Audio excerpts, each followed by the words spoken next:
aku ngelihatnya tuh kayak ada satu penjaga. Tinggi banget. Ya 3-5 meter mungkin. Dan itu sosoknya tuh kurus, terus di sini muka ya, maksudnya muka itu ada 1, 2, 3 gitu loh. Dan dia berdiri begini. 3 muka ya? Iya. Dia berdiri di sini. Nah di sini nih, di tengah-tengah sini. Aku tuh ngerasa tuh di bayangan aku belum nggak nge-google gambarnya. Aku juga nggak pernah lihat sebelumnya. Cuman di kepala aku tuh kayak ini patung Buddha ini akarnya tuh menyelimuti badan gitu loh. Dan aku tuh serasa ngelihatnya itu dari bawah, dia tuh ada di atas gitu loh Om. Tapi pas datang, lah, kok kepalanya doang.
Assalamualaikum warahmatullahi wabarakatuh. Salam rahayu, rayu bagi kita semuanya.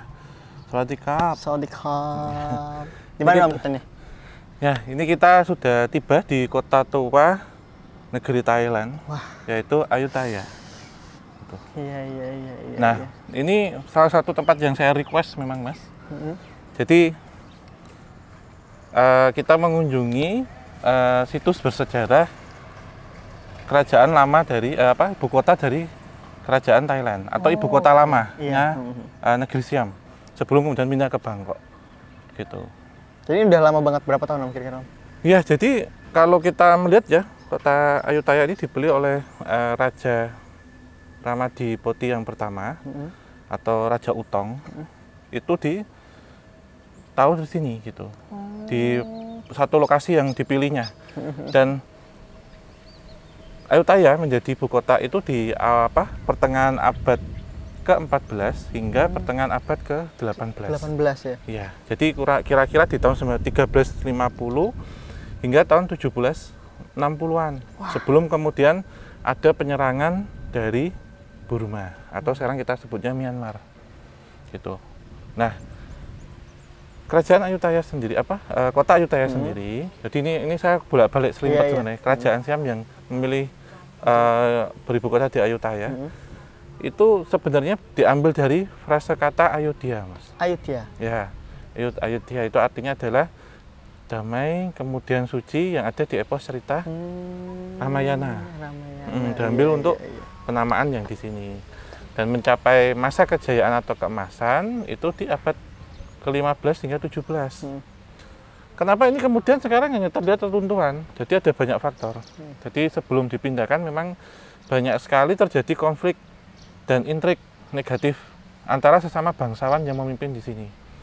Jadi ingin haus kekuasaan dan kekayaan. Tuh ya? Iya, dari internalnya. Sementara dari eksternal itu serangan dari kerajaan Burma. Oh, gitu. Banyak penyerangan jadinya. Iya, kalau kita lihat sendiri konflik. Ayutthaya ini juga menjalin ya hubungan dengan banyak negara, bahkan menaklukkan negara-negara sekitarnya dan juga kerajaan-kerajaan sekitarnya pada waktu itu. Sampai Burma dan Khmer Mas yang ditaklukkan. Khmer. Iya.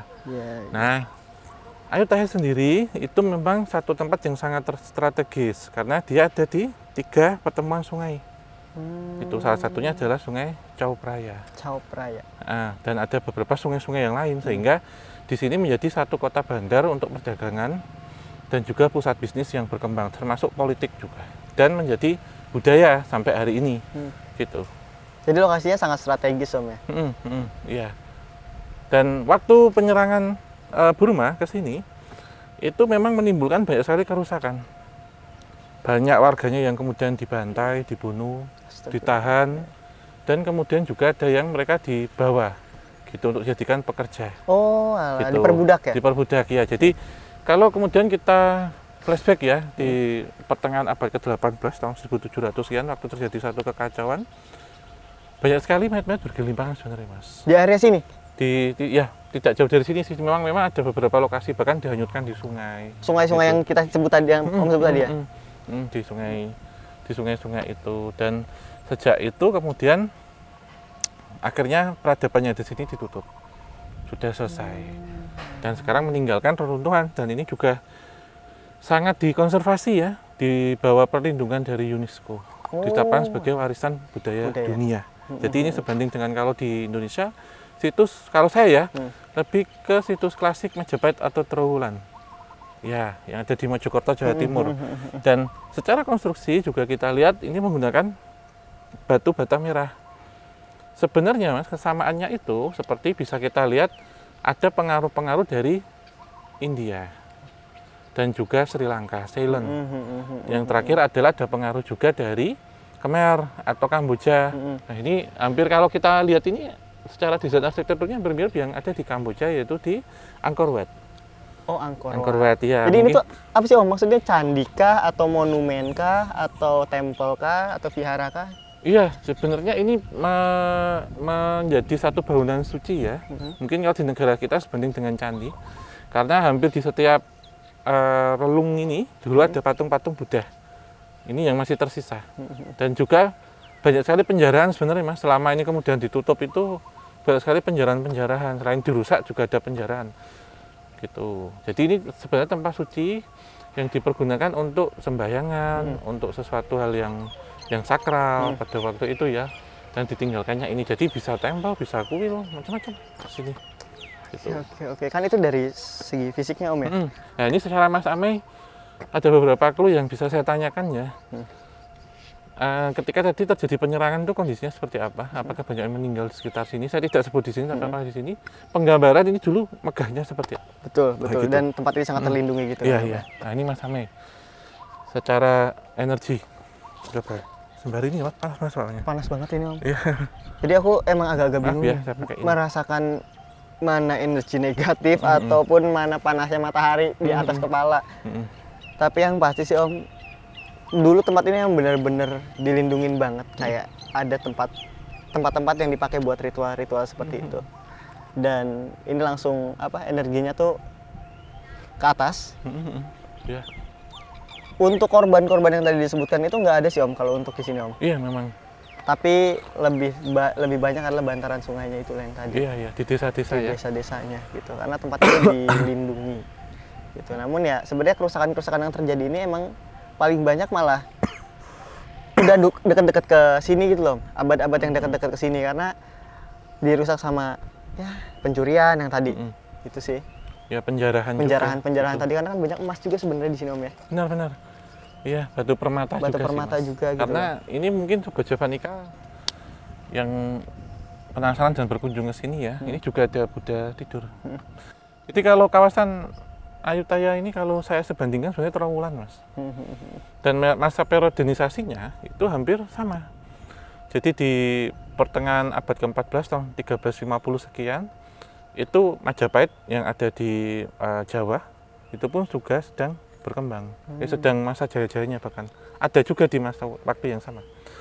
Sehingga karena waktu itu belum ada negara, karena banyaknya kerajaan yang bisa saya tafsirkan dari pandangan sejarah pada waktu itu adalah kerajaan yang beribu kota di Ayutthaya itu menjalin hubungan diplomatik, gitu, dan juga hubungan secara global, baik itu dengan kerajaan-kerajaan sekitarnya dan juga secara internasional, termasuk penaklukan. Nah, memang secara kajian bahwa kalau Siam itu sangat dekat dengan Sriwijaya. Yeah. Tetapi masanya memang ada juga yang secara Majapahit. Dan di Jambi ya, itu juga ada bangunan serupa ini, yaitu Candi Muara Takus. Ya, di Jambi atau di Sumatera Selatan juga ada serupa di sini. Nah, ini pun juga mengingatkan saya dengan Candi Brahu yang ada di Trowulan. Nah, Candi Brahu itu memang ditujukan untuk tempat pensucian atau peletakan abu jenazah. Nah, di sini jika merasakan satu unsur kematian, bisa jadi tempat ini untuk persembahyangan peletakan abu jenazah atau untuk prosesi kremasi. Betul. Gitu. Jadi memang harus kita lihat dulu secara strukturnya seperti apa dan peletakannya, tata letaknya seperti apa, karena kita mengambil beberapa studi yang ada di Sumatera dan ada di Jawa, terutama di Trowulan atau di Majapahit, dan juga Candi Muara Takus yang ada di Sumatera. Gitu. Nah, sebelum kita keliling nih Om ya, yeah. Kira-kira menurut Om, ada nggak sih kaitan antara candi yang di sini, kan tadi mirip tuh ya, candi yang di sini atau tempat yang di sini sama yang di Indonesia itu ada kaitannya nggak dari unsur energi kah atau unsur sejarah kah? Iya, kalau saya tentunya ada kaitannya Mas, karena ini dibangun lama ya, selama ratusan tahun, dan di masa yang sama antara Ayutthaya sendiri dengan Wilwatiktapura, sebutnya Trowulan pada waktu itu. Jadi saya yakin ada satu hubungan diplomatik dagang biasanya. Oh, dagang. Jadi terinfluence gitu ya? Iya. Saling bertukar informasi. Iya. Termasuk bahan bakunya ini sama Mas. Jadi dari 3 candi tadi, Muara Takus, kemudian situs Trowulan, dan di situs Ayutthaya ini hampir sama. Menggunakan bahan baku batu bata merah. Gitu. Jadi memang pada waktu itu ada tren tersendiri di mana perkembangan teknologi bangunan ataupun arsitektur itu sedang berkembang bersama.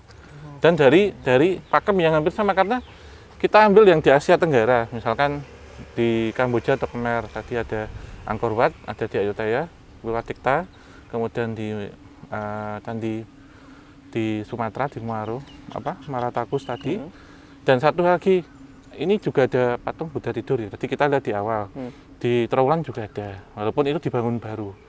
Berarti memang pengaruh-pengaruh itu sudah ada. Mas. Ini secara kesamaan-kesamaannya bisa saya ambil itu. Nah, ini mungkin kita akan eksplor tempat yang lain. Betul. Kita coba akan meriset atau melihat lebih dalam lagi, karena ini masuk ke periode klasik ya. Sebelumnya kita belajar di kelas, sekarang kita belajar di lapangan dan langsung ke Thailand ini. Kita nanti kita lihat, dan Mas Amin nanti milih untuk merasakan energinya seperti apa ataupun melihat sesuatu apa. Mungkin kita ke sana. Ya.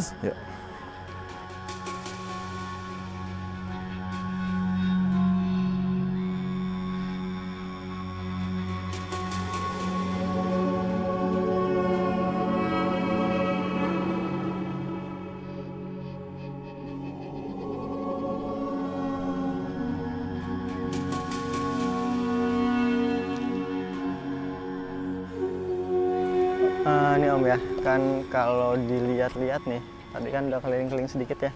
Ini gaya bangunan arsitekturnya tuh kan heksagonal tuh Om ya? Iya. Nah, itu ada maknanya nggak sih Om? Iya, kalau kita lihat segi 8 atau heksagon ya, itu mengacu pada segi 8 itu Patwa kalau dalam Asia Timur ya, bejaan Asia Timur. Karena itu juga menjadi satu untuk menarik energi positif dan juga untuk menangkal bahaya. Nah, mungkin sobat-sobat ini kan kalau lihat kita di sebelah sana ada patung Buddha tidur. Ini ada di Wat Lokaya Sutaram gitu. Betul. Jadi yang tadi sebelumnya kita ceritakan penggambaran masa Ayutthaya secara keseluruhan. Dan bangunan ini sendiri, Wat Lokaya Sutaram, itu dibangunnya di abad 15 hingga abad 16. Walaupun tidak banyak ditemukan catatan pasti tentang berdirinya. Jadi hanya perkiraan saya pun memperkirakan kenapa, karena tentunya pada waktu itu dalam membangun tidak bisa langsung jadi segede ini. Iya, ada proses-prosesnya, tahap-tahapannya. Peradabannya udah maju belum kira-kira zaman itu? Jelas sudah Mas. Kalau kita lihat ini, jadi ini kan seperti Viharn ya. Viharn itu ruang aula untuk berkumpul di sini gitu. Dan juga dipergunakan untuk sembahyangan tadi seperti saya sampaikan. Nah, sembahyangan yang dilakukan itu kan macam-macam. Salah satunya adalah untuk penghormatan orang meninggal tentunya. Karena ini ada stupa, Mas. Oke. Bisa ke sana kali ya? Iya, jadi itu kalau itu mungkin bagian yang lain yang bisa saya terjemahkan ya. Itu seperti lapi. Lapi itu dudukan. Oh iya. Jadi di atas mungkin ada stupa serupa ataupun juga kalau kita lihat ada arca Buddha gitu. Jadi ini juga sama juga dengan yang ada di Borobudur. Mirip Om ya? Iya, secara penataannya, kosmologinya dan desain arsitekturnya gitu. Nah, berarti tempat ini sendiri itu sangat dijaga, Mas, sampai hari ini gitu ya. Dan ketika Ayutthaya sudah berhasil ditaklukkan dan pindah, ini sempat terbengkalai cukup lama. Oh, terbengkalai yang beneran kosong? Iya, bahkan semak-semak ini. Jadi nggak seperti yang sekarang kita lihat sini. Jadi lebih terbengkalai dan ada beberapa bangunan yang sudah runtuh. Kemudian dilakukan ekskavasi, konservasi, dan juga preservasi sampai hari ini. Yang ditetapkan sebagai salah satu warisan UNESCO. Mungkin kita akan mendekat ke sana, Mas. Kita lihat dari depan ya.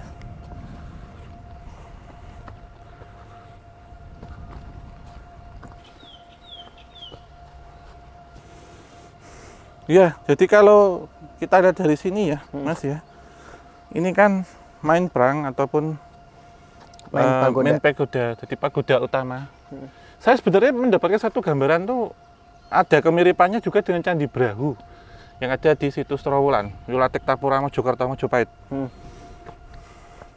Dan kalau kita lihat dari keterangannya sendiri ini kan secara konsep ya, Mas ya, itu candi yang secara keseluruhan ini di awal periode Ayutthaya. Jadi memang tadi dapat 15 hingga 16 ya. Awal-awal. Dan menjadi center dari kuil ini. Jadi ini tuh tengahnya lah ya? Iya, menjadi titik utama itu.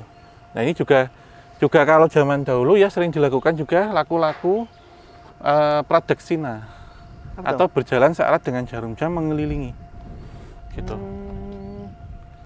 Nah, ini Mas Amai, kita sudah membahas tentang sejarah dan arsitekturnya secara struktur dan kesamaan-kesamaan corak dengan candi-candi yang ada di Indonesia, terutama di Trowulan dan tadi di Muara Takus ya. Nah, ini Mas Amai, kita melihat nih dulunya seperti apa, ini nanti saya, kemudian entitas-entitas penjaga juga pernah terjadi apa nanti Mas Amai. Ini Mas Amai gimana? Kita mungkin ke sana aja, Mas. Ambil jalan ya, karena ambil jalan. Menarik sih di situ tuh. Iya. Aku ngelihatnya tuh kayak ada satu penjaga. Tinggi banget. Ya, 3-5 meter mungkin.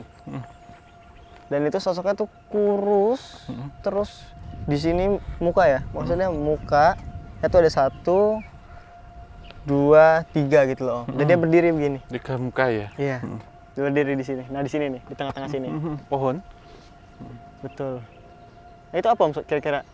Iya, itu apa sosok dewa kah? Maksudnya yang didewakan di sini atau hanya penjaga biasa? Iya, kalau saya sebutkan itu memang satu entitas yang kuat dalam artian perwujudan dari yang disembahkan dan menjadi penaung atau pelindung dari kuil ini, Mas. Sejak awal berdiri sampai hari ini. Oh, positif berarti positif. Ya? Di sini saya merasakan tidak banyak yang negatif ya. Kecuali daerah warga situ ya. Tapi kalau di sini kebanyakan positif. Dan saya melihat banyak sekali orang dengan pakaian putih biru, ungu gitu ya. Yang membawa sesaji, mengitari ini masih sampai hari ini. Yang mengitari jarum jam tadi itu kan? Ngitarin di sekitaran sini. Di satu pelataran ini ya. Nah, ini mungkin bisa saya sebutkan ya hampir sama ya mungkin dengan Candi Perwara ataupun Candi Pengiring. Kalau dalam beberapa candi-candi yang ada di Jawa terutama, yang kecil yang ditanyakan berbentuk segi 6 itu. Bisa apakah ini lapik yang dulu di atasnya ada arca, misalkan arca Buddha di situ, atau juga ada bangunan lain, atau ini menjadi pengiring. Jadi untuk meletakkan sesaji atau sebelum naik ke sana mungkin ada beberapa yang harus ditata di situ, persembahannya ditata di situ gitu, Mas. Oke, Om. Ya. Kayak ramai, tapi ramainya itu di waktu-waktu tertentu nggak sih, Om? Iya, waktu ya, ada perikatan keagamaan. Jadi emang rapi. Ini tuh besar dan sebenarnya luas banget. Dan yang baru segini kena ekskavasi ya. Mungkin kalau misalkan diarahin ke sana-sana lebih banyak nemu-nemu lagi. Dan ya sayangnya banyak pencurian tadi kan. Jadi bukti-buktinya tuh sekarang sedikit banget. Ini tuh megah banget, Mas. Megah banget. Dan bagus. Ya, dan kalau kita lihat sendiri ya, memang benar sampaikan Mas Amai, jadi masih banyak yang tertimbun. Bahkan kita lihat di sana juga masih ada batu bata. Dan ini memang steril arealnya ya, tidak seperti sekarang, terlalu dekat dengan jalan. Posisi dari Ayutthaya sendiri itu juga kalau tadi saya sebutkan menjalin hubungan dengan Eropa, itu seperti halnya dengan waktu itu ya bangsa-bangsa asing yang mencari rempah sampai ke Asia Tenggara. Jadi ada kesamaan dengan Indonesia pada waktu itu, atau India Belanda. Jadi kalau kita lihat di awal abad ke 17 hingga 18, jadi tahun 1600 hingga tahun 1700-an. Seperti halnya dengan Portugis, dengan Spanyol, Prancis, dan bahkan juga dengan Belanda pada waktu itu. Dan apa ya Mas, kalau kita lihat di sana juga ada pembuatan kanal, dan Ayutthaya ini kota metropolitan pada waktu itu. Ini bagian dari tempat keagamaan atau tempat kenegaraan gitu. Masih banyak lagi kuil-kuil ataupun juga bangunan-bangunan warga pada waktu itu. Dan di Asia sendiri jalinan hubungannya itu bahkan sampai Jepang pada waktu itu, kemudian sampai Tiongkok, dan banyak sekali tadi saya lihat juga beberapa turis-turis Jepang yang datang ke sini. Jadi tempat ini kemudian masih dipercaya dan diyakini sekarang sebagai pusat dari agama Buddha gitu, karena banyak sekali peziarah-peziarah dan juga orang yang berdoa. Karena apa? Ini pembuka Mas, jadi pusat agama Buddha juga sampai hari ini. Sampai hari ini ya? Sampai hari ini, karena kalau kita melihat ciri-ciri bangunan ataupun tempel yang ini ya, yang beraliran atau bernafaskan Buddhisme, itu bentuk-bentuknya ini pertama adalah kita lihat ada stupa di situ. Jadi stupa ini penggambaran dari kan ada tiga ini ya, Kamadhatu, Rupa Dhatu, dan Arupa Dhatu. Jadi Arupa Dhatu itu sudah tidak berbentuk atau sudah benar-benar menep gitu, atau kalau orang Jawa bilang itu sudah benar-benar bulat, solid. Tidak ada celah di situ. Itu bentuk dari stupa. Dan stupa juga kita lihat menyerupai bentuk dari pohon bodhi. Di sini ada banyak tumbuh pohon bodhi. Ini Mas. Nih. Ini kan atasnya. Jadi pohon bodhi itu dulu dipergunakan oleh Siddhartha Gautama untuk berteduh, bersemedi, dan untuk mencapai pencerahan. Sehingga ada hari Trisuci Waisak, lahirnya Siddhartha, terus kemudian mendapatkan pencerahan dan sampai wafat. Nah itu tadi kita lihat di sana juga banyak pohon bodhi. Jadi di sini sebagai pusat dari agama Buddha. Nah, kalau di Indonesia kemudian saya bisa menyambungkan sekali lagi ya, itu Sriwijaya, termasuk penyebarannya, termasuk beberapa situs seperti Candi Muara Takus ya. Dan kalau di Jawa itu di Majapahit, saya ulang lagi, yaitu Candi Brahu, karena Candi Brahu itu bernafaskan Buddhisme gitu. Kalau di Trowulan itu kan ada satu sisi yang Hinduisme, yang satu sisi Buddhisme, itu ada yang satu, dan ini hampir sama. Termasuk secara bangunan corak ya, sangat dipengaruhi oleh kerajaan Khmer. Salah satu kerajaan yang ditaklukkan saat Ayodhya berjaya pada waktu itu. Seperti halnya Angkor Wat yang ada di sini. Gitu sih Mas. Nah Om ya, kayaknya cukup ya untuk di area sekitar sini. Masih banyak yang harus kita bedah juga nih, mumpung kita lagi ada di Thailand ya Om ya. Sekarang kita bakalan berangkat ke patung Buddha yang sedang tertidur. Menarik kayaknya. Oke.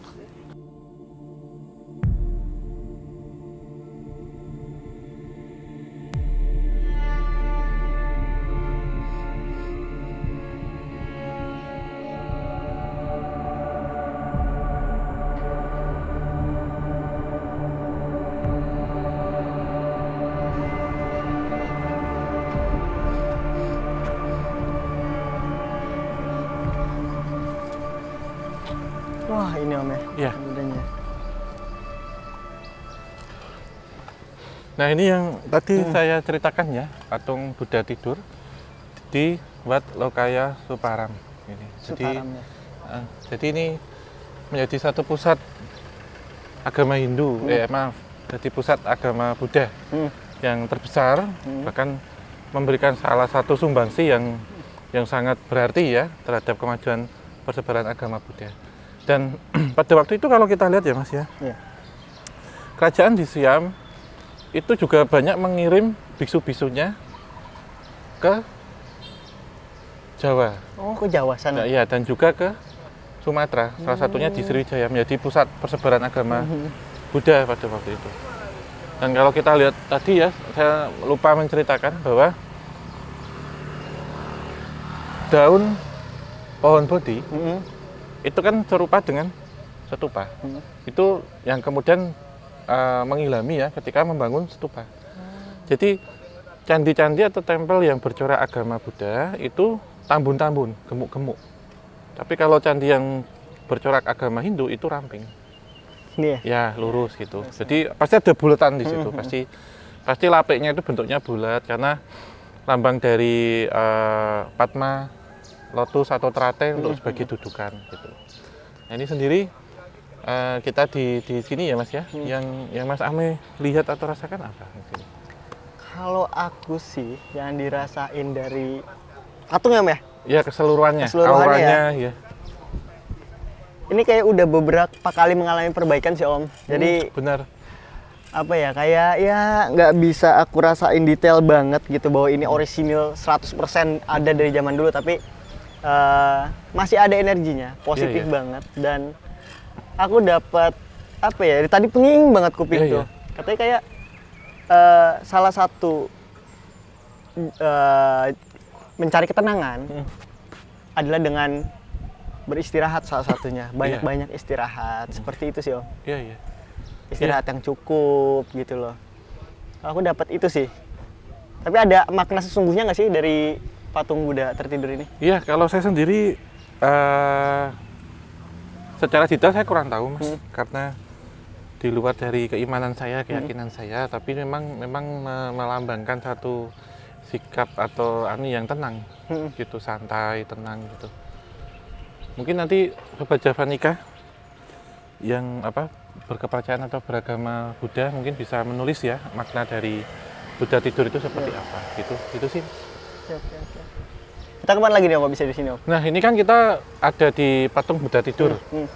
Kita akan mengunjungi satu situs lagi yang tidak kalah menariknya. Dan di sini ini yang sering menjadi ikonik dari Ayutthaya Mas. Betul. Jadi ada patung Buddha yang dia berada di bawah akar tumbuhan, akar pohon, gitu, kelihatan itu. Yang jadi si Buddhanya tuh ada akar pohonnya gitu Om? Iya, jadi ada, nanti kita lihat aja. Oke. Ya, jadi patung Buddha dalam akar kita sebutnya itu. Ayo Om. Ya, kita ke sini.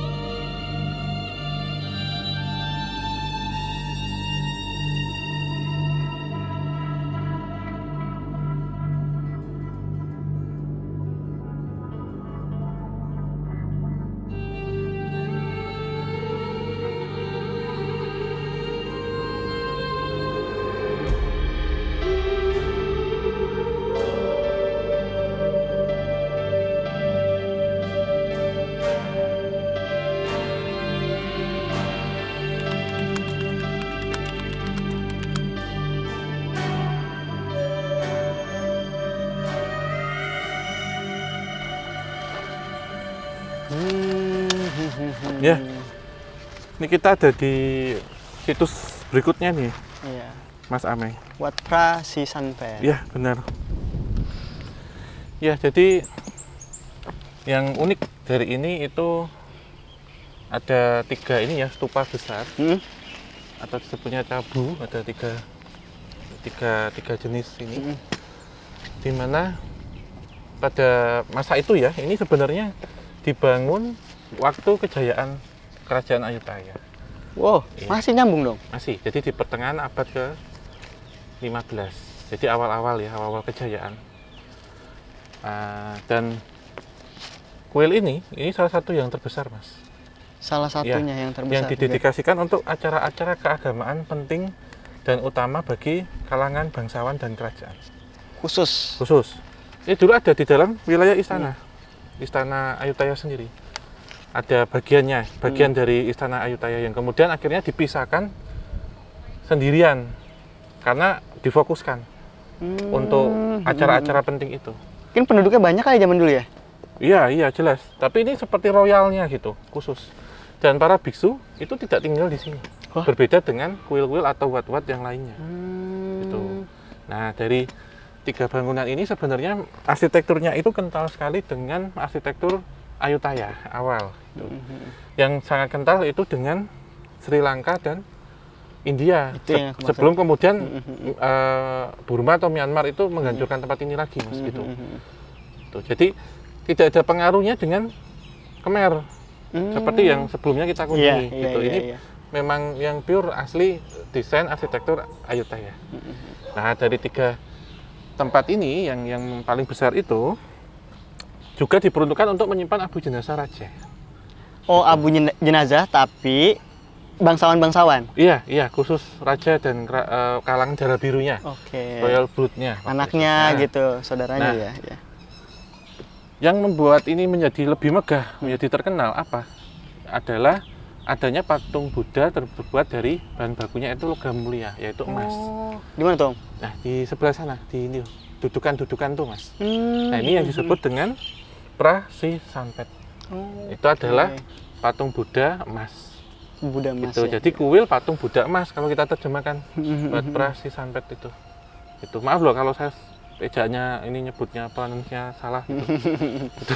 Udah harus fluent ya? Harus ininya. Jadi gambaran umumnya begitu. Dan selain adanya 3 cubu itu atau 3 stupa besar, di sini juga ada tempat untuk pentasbihan.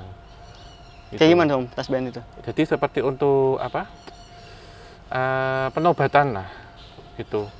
Dan juga ada aula pertemuan, kemudian tempat untuk berdoa. Gitu. Itu, Mas. Kalau secara sejarah singkatnya. Jadi tempat ini tuh nggak setiap saat rame gitu ya, yang dikunjungin masyarakat atau enggak? Khusus ya? Untuk yang boleh masuk nggak boleh orang sembarangan pada waktu itu. Tetapi kemudian ketika di pertengahan abad ke-18 serangan dari Myanmar, zaman dulu namanya Burma, itu masuk ke sini. Ini kemudian porak-poranda. Hancur. Bahkan Prasisampetnya itu atau patung Buddha emas itu dijarah, dicuri, dilebur untuk diambil emasnya. Dan tempat ini kemudian terbengkalai selama berdekade-dekade sebelum akhirnya direnovasi.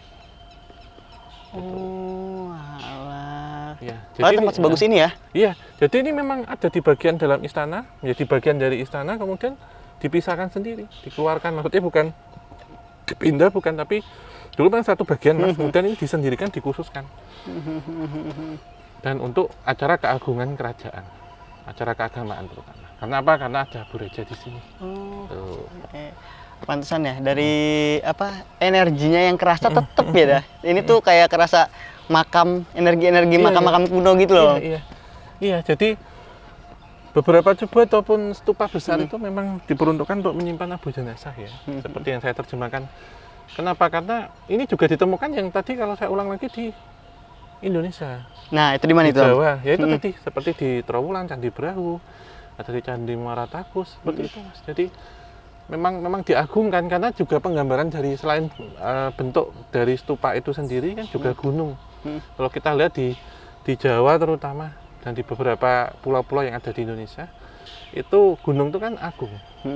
Di mana leluhur diyakini, para dewa-dewi, Sang Hyang itu semuanya ada di gunung tempat akhirnya. Dan itu dibuatkan, termasuk diyakini juga ada abu ataupun tulang dari para biksu yang disimpan di situ. Gitu. Jadi ada ruang, jadi di dalam tidak. Iya. Jadi nggak cuma plek bentukan seperti ini, tapi ada lebih rumit lah ya. Iya, begitu. Ini kalau diperbolehkan masuk ke dalam itu kayak dalamnya tuh ada turun ya, Om ya? Naik terus turun ya? Iya, kita ada satu aula. Jadi memang kalau coba kita agak lihat ke sana, ini bagian dari satu aula yang lebar dulu. Kalau kita lihat masih hanya menyisakan tiang-tiang, runtuhan-runtuhannya. Jadi memang penyebab kerusakannya itu bisa kita lihat sekarang, Mas Ame, Sobat Japanika. Pertama karena ada serangan dari Burma. Itu yang pertama ya. Yang kedua terbengkalai cukup lama. Yang ketiga maraknya penjarahan sebelum kemudian direstorasi, direnovasi, diekskavasi dan macam-macam, termasuk konservasi sampai hari ini. Nah, keruntuhan-keruntuhan karena itu gitu. Oke. Terus nih Om ya, lanjut nih. Kalau untuk zaman dulunya tuh ya Om ya, ini itu bangunannya lebih tepatnya sejauh mana sih Om? Ini secara lebar itu masih ke sana Mas. Gitu. Lebih lebar lagi ya? Jadi kalau pohon-pohon ini nggak ada. Jadi benar-benar kosong. Kemudian perlu diketahui semua bangunan ini tercover ya, atau dilepo. Ada lepa. Jadi seperti itu sebagai percontohan itu yang kuat-kuat mungkin. Ini sebagai percontohan. Ini juga tinggi banget ya Om ya? Iya. Jadi ada lapisan penutup di luar kulitnya. Tapi karena mengalami kerusakan cuaca, kemudian penggemburan pada waktu itu, jadi hanya menyisakan dagingnya. Atau bisa kita lihat sekarang itu adanya ini batu bata yang lebih terlihat. Kalau dulu semuanya dilepah seperti ini, kita lihat detail-detailnya. Ini tuh, itu sebagai contoh ya, sebagai satu pencontohan. Ini untuk bentuk stupa itu. Jadi kalau tadi selama kita perjalanan, kenapa mungkin pertanyaannya kok kayak semuanya semuanya dari batu bata gitu. Sebenarnya itu ada runtuhan seperti itu. Jadi drepel itu orang Jawa sebutnya. Jadi memang mungkin kena angin juga bisa, cuaca, hujan itu, dan perusakan secara masif pada waktu itu, dan secara dilakukannya itu secara sadar gitu. Rusak ketika diserang itu. Itu Mas Ame. Nah sekarang nih ya kita ke sisi metafisiknya Om. Iya Mas Ame ini lagi-lagi saya tanyakan nih cara penggambarannya, karena mungkin kalau Sobat Japanika apa sih Om mau tanya Mas Ame kok nggak dilihat sendiri. Kita sudah bagi-bagi job desk. Pada kali ini saya cerita tentang sejarahnya karena nggak gampang kita sejarah. Betul. Nah Mas Ame juga tak fokuskan untuk lihat metafisiknya. Biar saya secara literatur dan secara flashback gambarannya seperti apa. Nah Mas Ame ini entitas dan juga penggambarannya ini energi ataupun auranya seperti apa juga dirasakannya di situ gitu. Mas Ame, seperti apa yang dirasain? Untuk dari sisi metafisik ya Om. Ya. Di sini banyak banget pusaka-pusaka juga yang sengaja ditanam emang buat magerin atau melindungi para raja atau bangsawan itu Om. Itu terus dari sosok-sosoknya juga masih berkaitan sama yang kita lihat tadi di patung Buddha yang sedang tertidur itu loh. Hampir mirip. Dan jumlahnya di sini lebih banyak. Iya, lebih banyak sih. Jumlahnya lebih banyak di sini. Seperti kayak ini tuh tempat yang emang sakral banget. Harusnya sampai saat ini tempat ini sakral. Gitu. Mungkin di waktu-waktu tertentu ya Om ya. Ini ada ritual-ritual, masih energinya masih terasa ya. Terasa dan selalu kayak terbaharukan gitu loh. Terbarukan, dan teman-teman asal tahu ya, di sini tuh nggak cuman hanya yang kita lihat aja, dan di bawah ini ada Om ya. Iya. Di bawah ini ada beberapa tempat tersembunyi ya, tempat tersembunyi. Dan di situ juga aku kayak ngelihat ya semacam kayak mumi atau seseorang gitu. Ada yang sedang silah dan udah menjadi tulang belulang. Itu letaknya ada di bawah. Iya, dari tadi kan, dari kemarin bahkan itu tempat-tempat yang kita datangin itu hampir semuanya berbau dengan kematian. Iya. Benar nggak sih Om? Iya. Ya kan, dan clue-cluenya itu pertama dari bentuk-bentuknya, terus energi yang dirasakan lagi-lagi energi yang enak, positif. Cuman positifnya itu ke arah ketenangan itu berarah kematian. Gitu ya. Lumayan lah. Ya, kalau dipakai uji nyali mungkin agak ndredeg juga malam-malam ke sini. Iya, ya. Entitas penjaganya ini tentunya nggak sembarangan ketika masuk. Jadi kalau mungkin kita pikir masuk ke bangunan angker itu menakutkan ya, atau yang horor. Tapi kalau ke bangunan sakral itu jauh lebih menakutkan ketika tujuan kita tidak baik. Betul. Terutama tidak diizinkan gitu. Karena seperti halnya kalau kita lihat di sini, kita tanpa tiket ke sini ilegal ya, bahaya. Karena ada pengolah seperti Kemendikbudnya sini lah, dan ada sanksi hukum gitu. ketika malam pun sama. Kalau tujuannya kita entah untuk metafisik, untuk apa, yang itu tidak jelas juga bisa kena serangan sih. Bahkan serangan-serangan yang bisa bikin sakit keras. Iya. Di sini ada gitu sih. Masih sekuat itu ya di sini kan kepercayaannya Om ya. Dan saya sendiri saya nambahi sebelum kita tutup ya Mas ya. Memang 3 tempat itu, 3 stupa itu energinya paling besar sampai hari ini. Dan saya memang merasakan beberapa stupa-stupa serupa yang kecil itu pun untuk penyimpanan juga, penyimpanan abu. Mungkin dari kasta apa, susunan struktur bawahnya raja gitu, atau biksu-biksu yang waktu itu dianggap suci. Walaupun di tempat ini memang tidak ada tempat biksunya biara itu, tapi biksu-biksu yang di sini tentunya yang senior, yang sudah memiliki pengalaman banyak, yang ilmunya sudah tinggi atau pemahaman sudah mendalam, karena ada kaitannya dengan upacara keagamaan untuk kerajaan yang sudah dikhususkan untuk itu. Gitu. Ya. Habis ini kita ke mana ini, Mas Sami? Ada titik lagi. Iya, kita ada. Bahas sejarah-sejarahnya. Ada Om. Mungkin ini titik terakhir kali ya. Oke. Gitu. Kemana itu? Nama tempatnya itu Wat Mahatat. Oke. Tapi sebelum kita ke Wat Mahatat, kita jalan-jalan dulu ya Mas. Oke. Yuk. Barangkali menemukan sesuatu. Ya, mumpung nggak panas-panas banget. Mumpung nggak panas, mau kita sana.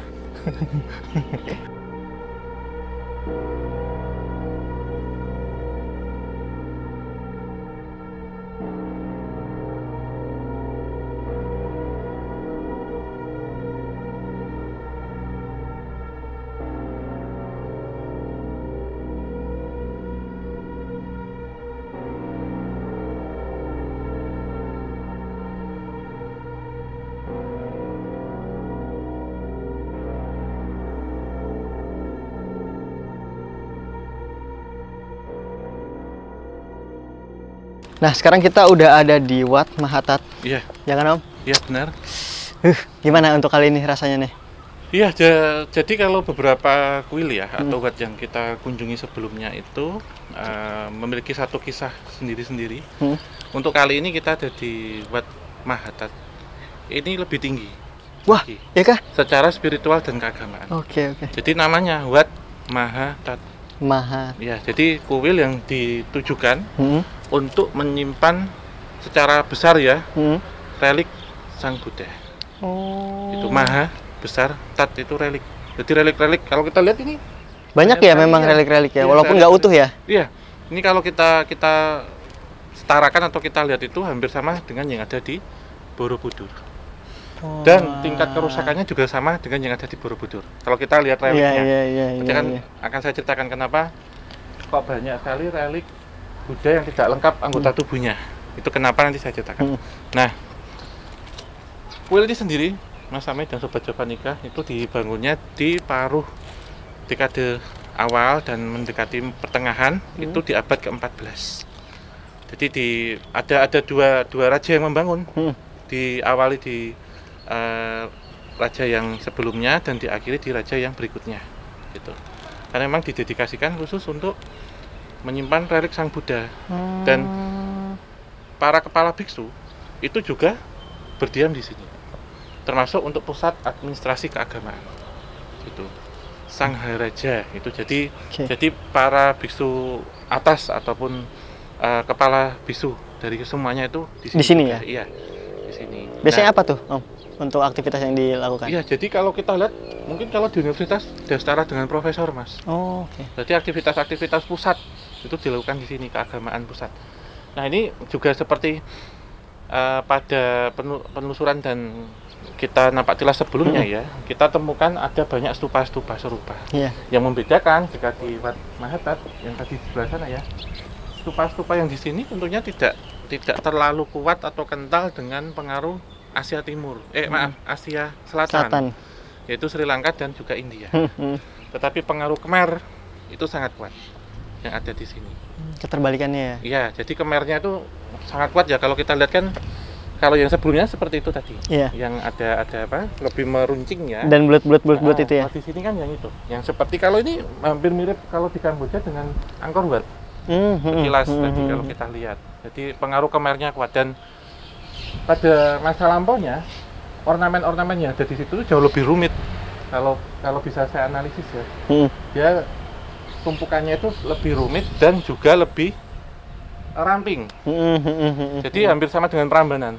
Walaupun di sini Buddhis, tetapi saya tidak menyamakan, tapi hampir sama kalau studinya kita ambil ya dengan candi Hindu justru yang ada di Jawa, yaitu Candi Prambanan.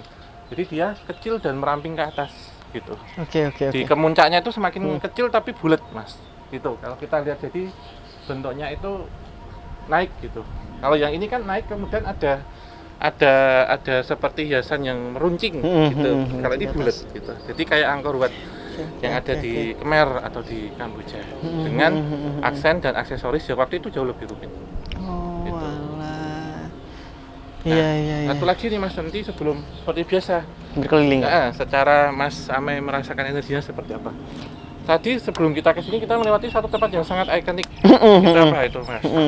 Jadi aku sebenarnya kenapa ya waktu sebelum sampai Tom ya, aku tuh ngerasa tuh di bayangan aku belum nggak nge-google gambarnya. Yeah. Aku juga nggak pernah lihat sebelumnya. Cuman di kepala aku tuh kayak ini patung Buddha ini akarnya tuh menyelimuti badan gitu loh. Dan aku tuh serasa ngelihatnya itu dari bawah, dia tuh ada di atas gitu loh Om. Tapi pas datang, lah, kepalanya doang. Yeah. Gitu loh. Jadi apa ya, tidak sesuai yang dibayangkan. Namun kalau dilihat dari keunikannya memang unik banget. Jadi nanti mungkin teman-teman Javanika bisa lihat ya. Jadi si kepala Budanya tuh di pinggir-pinggirnya tuh ada akar-akar yang sangat kuat ya Om ya. Iya, gitu. Jadi menarik. Kepala Buddha yang ada di dalam akar. Nah ini merupakan satu simbol ini Mas. Menjadi satu penyimbolan ataupun tempat ini menjadi tempat yang sangat ikonik dan dipakai untuk fotografi memang. Tapi di balik itu menyimpan satu simbol yang sangat mendalam, yaitu simbol dari kekuatan dan juga ketahanan alam. Oke. Gitu. Simbol itu kekuatan dan ketahanan alam. Gitu. Unsurnya berarti tanah ya?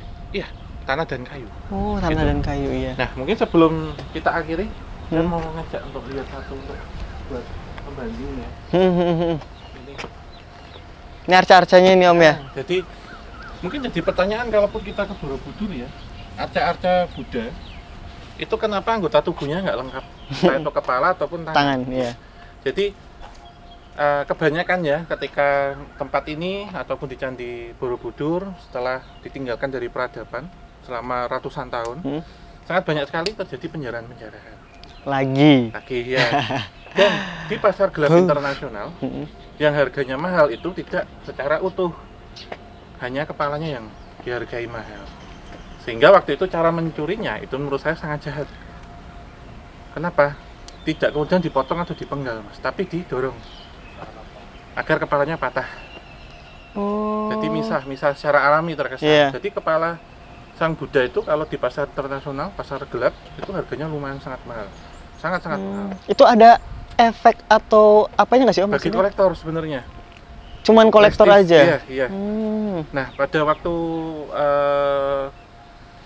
Borobudur waktu itu, sebelum dilakukan pelestarian dan konstruksi ataupun perbaikan, restorasi yang cukup besar-besaran, banyak sekali penjarahan yang serupa seperti itu.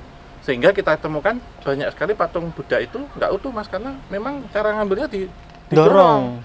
Jadi nggak hanya kepalanya yang patah, tapi ada tangan dan bagian-bagian lain seperti itu ya, yang kemudian terbelah menjadi dua.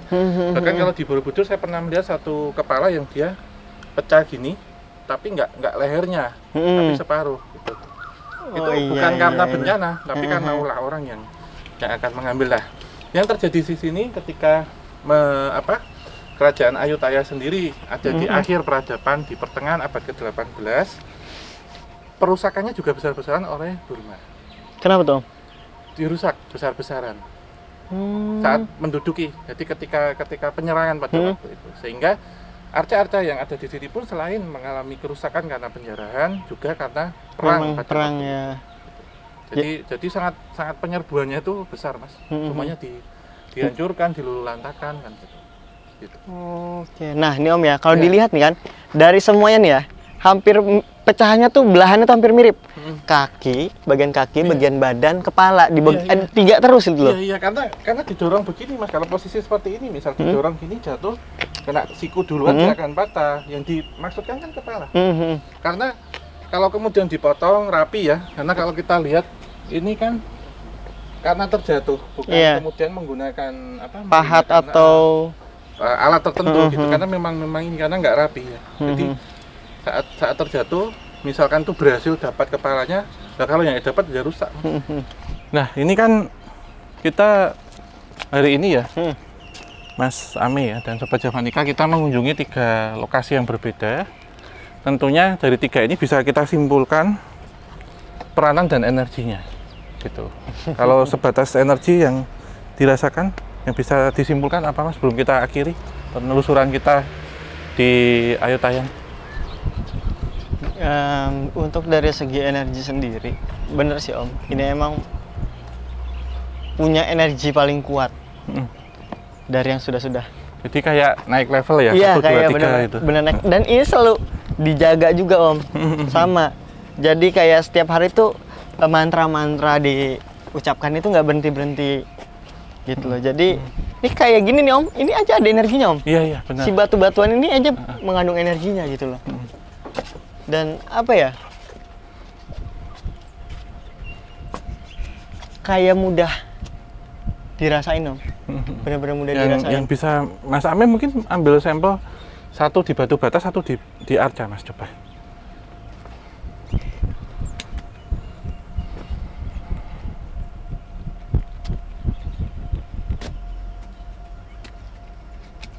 Kalau di sini itu aku ngelihat ada kayak semacam mungkin para biksu ya. Iya. Para biksu itu lagi kayak sedang mengantri itu loh, jalan ke sana. Jalan ke sana. Nggak tahu ada yang dipegang entah di sini atau apa gitu. Kayak bukan, kayak mungkin sarana buat ibadah kali ya. Iya. Dibawa mengantri ke sana. Ya. Terus masih menggunakan lilin-lilin.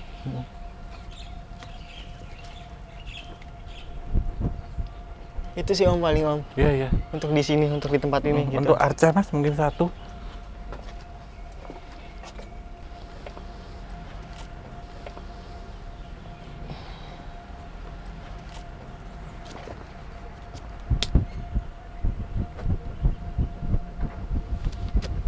Ini lebih tepatnya ditendang sih Om. Iya. Maaf ya. Iya. Lebih tepatnya ditendang sih. Entah ini sangat gelap seperti kayak kebakaran gitu Om. Modelannya kayak kebakaran dan riuh banget. Orang berlalu lalang lari ya. Betul. Dan ini pun bukan di sini tempatnya. Iya.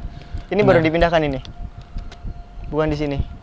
Dan patung-patung ini tuh banyak yang sengaja dihancurkan gitu untuk menutupi identitasnya. Iya sih. Itu Om yang aku dapat Om. Iya. Sedih sih, di sini banyak energi sedih ya. Maksudnya positif. Cuman kalau dilihat dari sejarahnya tuh kayak penghancuran secara paksa. Bener-bener Om. Ditambah lagi maraknya penjarahan pada waktu itu. Iya, mungkin disayangkan. Ini sebelum kita akhiri ya, sebelum kita tutup, kita ambil konklusinya dan kita coba membandingkan antara masa klasik ya yang ada di Siam dan juga ada di Jawa. Secara keseluruhan, secara peradaban Nusantara, bahwa kalau kita ngomong tentang Siam atau Muang Thai atau Thailand pada abad ke-13 hingga abad ke-17 sangat erat hubungannya dengan Sriwijaya. Karena Sriwijaya menjadi pusat penyebaran agama Buddha pada waktu itu. Selain kemudian agama Buddha sendiri menyebar ke wilayah Jawa, termasuk Jawa Tengah. Kita lebih tua lagi ya. Ada juga yang waktu itu dibangun Borobudur, kita lihat di masa klasik, kemudian di Majapahit gitu.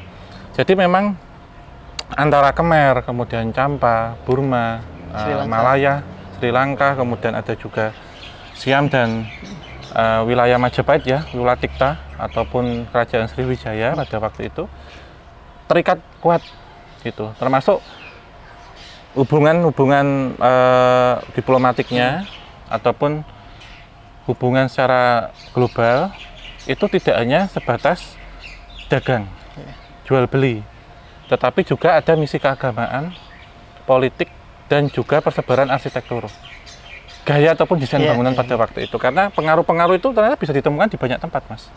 Gitu. Jadi menjadi satu himpunan besar bahwa Nusantara itu tidak hanya memuat tentang Jawa saja. Iya.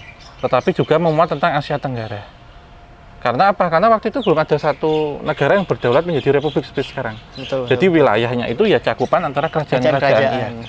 Gitu. Nah ini pengaruh-pengaruh itu yang mungkin bisa menjadi catatan bagi kita sebagai akhir dari perjalanan ini untuk membandingkan arsitektur dan bangunan-bangunan klasik baik yang ada di Indonesia dan yang ada di Thailand. Betul. Ditilik dari sejarah klasiknya, bercorak Buddha kalau di sini. Gitu sih Mas. Jadi ya dari semua tadi kesimpulan tadi intinya Nusantara itu memang satu ya Om ya. Maksudnya keseluruhannya dari kesatuan gitu ya.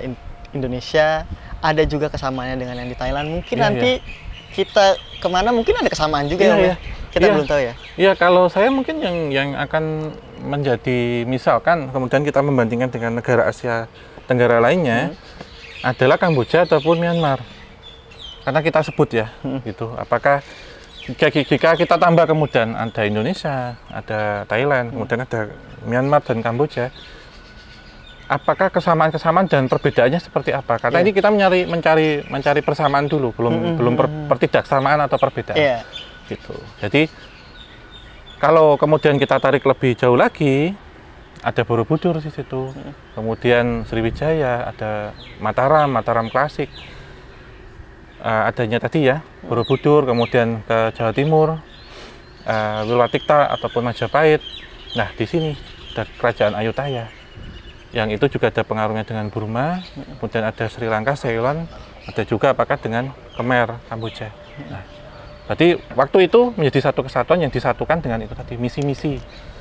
Misalkan ada diplomatik, ada politik, ada keagamaan, dagang ini yang paling gitu, yang paling banyak untuk itu. Itu sih.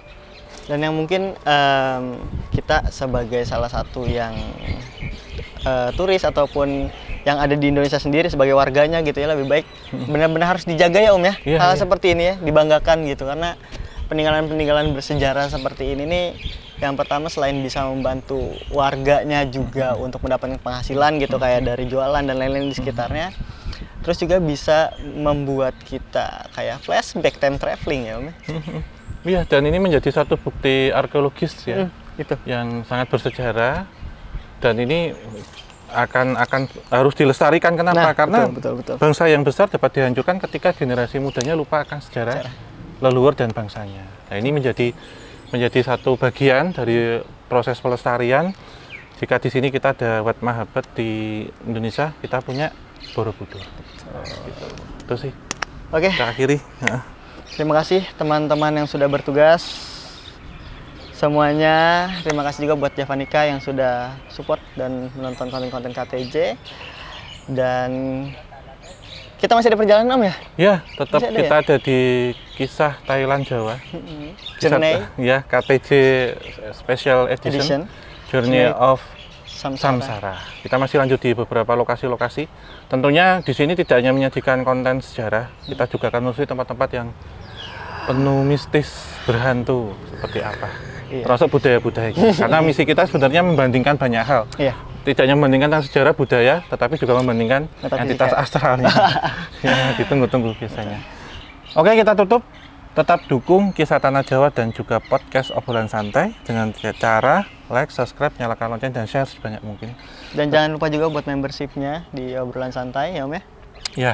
Oke, kita tutup, kita akhiri. Wabillahi taufiq wal hidayah. Wassalamualaikum warahmatullahi wabarakatuh. Mugi tansah pinaringan rahayu, sagung dumadi. Kan kungkap. Buatan filmnya sendiri juga tidak jauh beda dengan proses aslinya sebenarnya. Jadi digambarkannya melalui memvisualisasikan. Jadi dikisahkan ini kan ada di lampau ya, di sejarah klasik Thailand sendiri, suami istri. Jadi Maenak dan Pima. Pima itu suaminya, Maenak itu istrinya. Nah, waktu hamil itu ditinggal perang, pergi perang. Ini makanya ditinggal pergi berperang.